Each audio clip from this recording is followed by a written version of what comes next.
La minorité forme la majorité en fonction de ses intérêts. Cette citation de Nyosere Kalala Omotunde résume bien ce qui va suivre.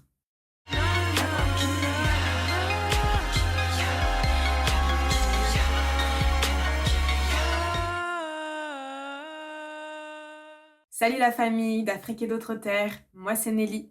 Bienvenue sur Afrochronique KSF.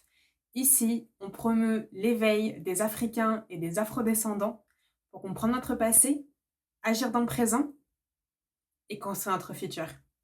Si toi aussi tu veux soutenir et participer à la revalorisation du continent, abonne-toi, active la cloche pour avoir accès chaque jeudi à une nouvelle vidéo et partage à toutes les personnes autour de toi qui se retrouvent dans nos valeurs. Je voulais d'abord rapidement remercier la marque Capka 6255 qui m'a offert ces magnifiques boucles d'oreilles. C'est une marque Black Owned bien sûr et j'apprécie beaucoup leur travail et toutes les valeurs qu'ils mettent dans leurs produits. Si tu me suis depuis longtemps, tu m'as déjà vu avec une de leurs casquettes que j'avais achetée l'année dernière. Et là, j'ai le grand plaisir d'être l'égérie de cette édition limitée qui a été conçue par un bijoutier ghanéen. Je te mets tous les liens en barre d'infos. Merci encore pour votre confiance. J'en profite pour préciser qu'il y aura un jeu concours organisé à partir du 25 juin pour gagner une paire de boucles d'oreilles. On se retrouve sur Instagram pour tous les détails. Il y a une chose que j'ai pas mesurée pendant très longtemps, c'est à quel point l'argument des prétendus bienfaits de la colonisation est encore très présent dans notre société.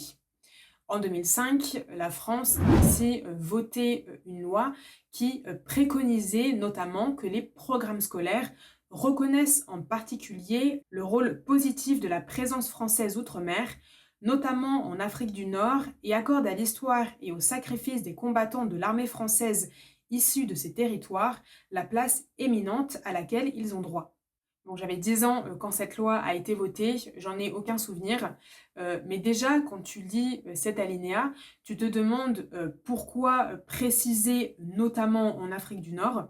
Et ensuite, ça me paraît assez vicieux parce que dans la même phrase, on te parle de la reconnaissance d'abord du rôle positif de la colonisation et ensuite du rôle des soldats issus des territoires colonisés qui se sont battus pour la France.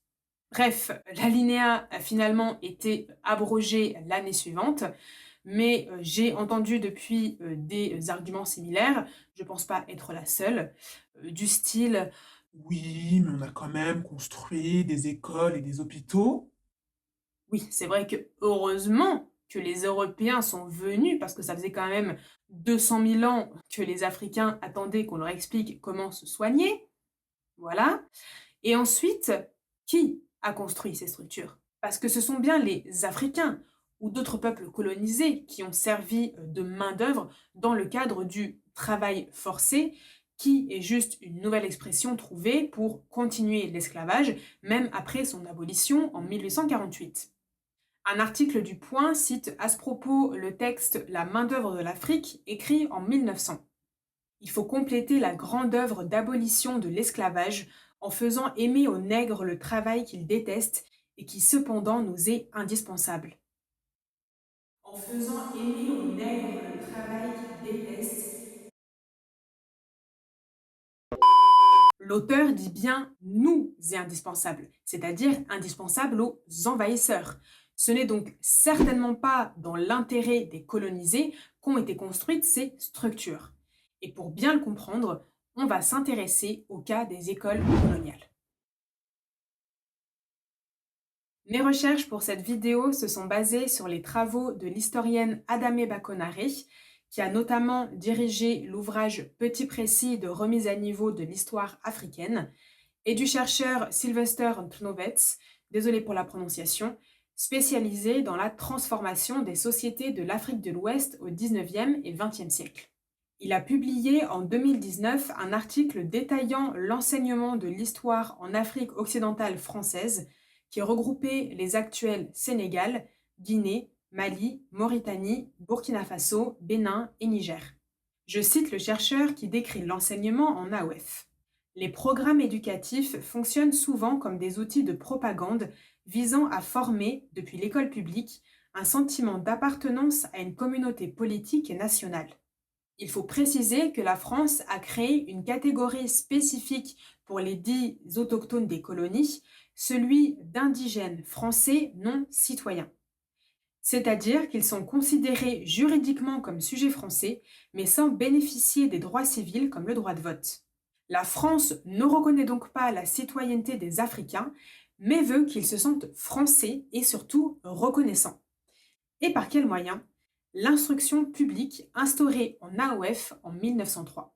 Cette instruction a pour objectif d'éveiller un sentiment national français chez les dits indigènes, tout en l'incluant dans l'environnement connu des élèves. Parce que jusqu'à présent, le programme était le même pour l'Hexagone comme pour l'AOF. Ça me rappelle quelque chose, ça. La conséquence est pointée par le lieutenant-gouverneur du Sénégal qui rapporte en 1903 que les jeunes Sénégalais connaissent admirablement les villes situées au bord de la Loire ou les principaux faits de la guerre de Cent Ans, mais étaient incapables de citer les noms des principales escales du fleuve Sénégal. C'est donc pour pallier à ce problème qu'est notamment publié en 1916 le livre de lecture intitulé Moussa et Jigla, histoire de deux petits noirs. Ce livre sert d'étude de cas à Trnovets et on va lire ensemble plusieurs extraits. Il est également disponible gratuitement sur le site Gallica, je te mets le lien en barre d'infos. Je rappelle qu'il s'agissait bien d'un livre de lecture, ce n'était en aucun cas un manuel d'histoire géo, et pourtant il va être utilisé comme tel. Trnovets nous pose le décor. Adapté à l'espace colonial français en Afrique, Moussa et Jigla relèveraient davantage du tour de la colonie. Destiné au public africain, ce manuel racontait les aventures de deux garçons de l'AOF, Moussa, venu du Soudan, l'actuel Mali, et Jigla du Dahomey, l'actuel Bénin. Les deux garçons voyagent à travers de l'AOF au service des bons maîtres blancs, un commerçant et un officier de l'armée coloniale. Je te lis d'abord la préface du livre citée par le chercheur. En écrivant Moussa et Jigla, nous avons poursuivi un triple but. Compléter l'instruction de l'écolier africain au point de vue de la lecture, tout en l'intéressant et en l'amusant, aider à son éducation morale, sociale et pratique, lui faire connaître et aimer la France, lui montrer notre pays comme le plus glorieux, le plus avancé en civilisation, le premier tout autant par le courage de ses soldats que par les mérites de ceux qui l'ont illustré, particulièrement de ceux qui ont apporté en Afrique occidentale la prospérité et le progrès. L'Afrique produit des hommes, disait Faidherbe, faisons de ces hommes des Français heureux et fiers de l'être. On reviendra plus tard sur ce personnage de Faidherbe. Histoire de se mettre dans l'ambiance, je te lis le tout début du livre. Monsieur, est-ce que vous voulez me prendre pour faire votre petit boy? Celui qui parlait ainsi était un petit enfant noir de 13 ans. Il avait une figure vive et intelligente. Ses yeux brillaient comme des perles. Il portait un grand boubou blanc bien usé, bien rapiécé, mais d'une propreté irréprochable.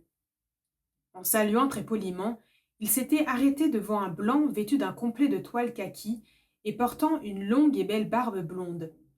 Ce blanc s'appelait Monsieur Richelot et il faisait du commerce en Afrique occidentale française, principalement au Dahomey.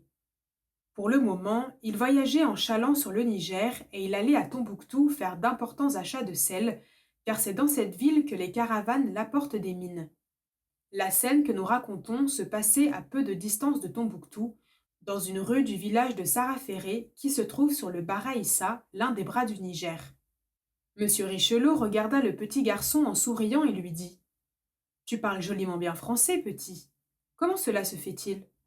D'habitude, les enfants de ton âge me disent « Monsieur, moi faire petit boy pour toi. » Mais ta parole est aussi correcte que celle d'un blanc. C'est que j'ai été 5 ans à l'école de Djenné, répondit le petit. Je te dis pas combien ça m'a coûté pour ne pas prendre un ton ironique. Pour bien comprendre les intentions de la France, le chercheur cite également dans son article une circulatoire publiée en 1924.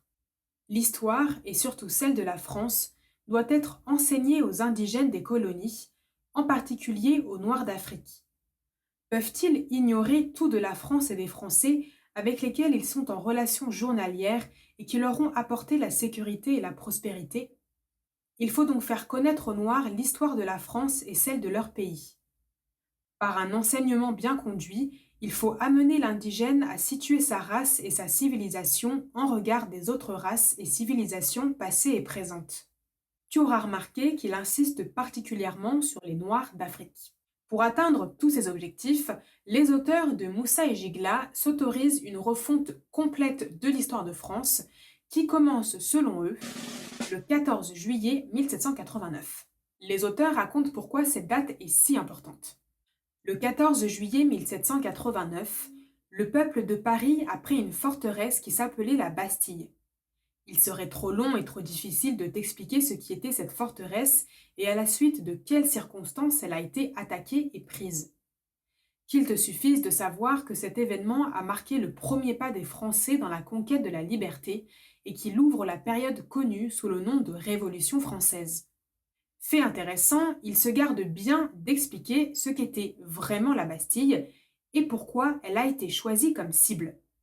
Il parle d'une forteresse, mais il ne précise pas qu'il s'agissait surtout à l'époque d'une prison. Les auteurs ne veulent juste pas prendre le risque que les Africains s'inspirent de cet événement pour libérer leurs frères emprisonnés par le pouvoir colonial. Les mêmes auteurs de Moussa et Gigla ont également publié le livre du maître africain, je les cite. On recommande aux instituteurs de ne rien enseigner de nos problèmes politiques, de nos violents changements de gouvernement. Il n'y a donc aucune mention des événements qui pourraient nuire à l'image de la France. Défaite militaire, la terreur, ne parlons même pas de l'esclavage aux Amériques. Parmi les personnages historiques mentionnés dans Moussa et Gigla, on retrouve Napoléon qui est dépeint sur plusieurs pages. Et finalement, c'est pas si différent que ce qu'on étudie, puisque les auteurs insistent particulièrement sur son génie militaire, sa grande armée composée des plus beaux soldats qu'on ait jamais vus. Par contre, c'est moins intéressant de préciser qu'il a rétabli l'esclavage et que sa grande armée a été écrasée pour la première fois par les futurs Haïtiens. On a donc analysé les objectifs de l'instruction en AOF. Il nous reste à découvrir comment les auteurs de Moussa et Gigla ont concrètement appliqué ces recommandations.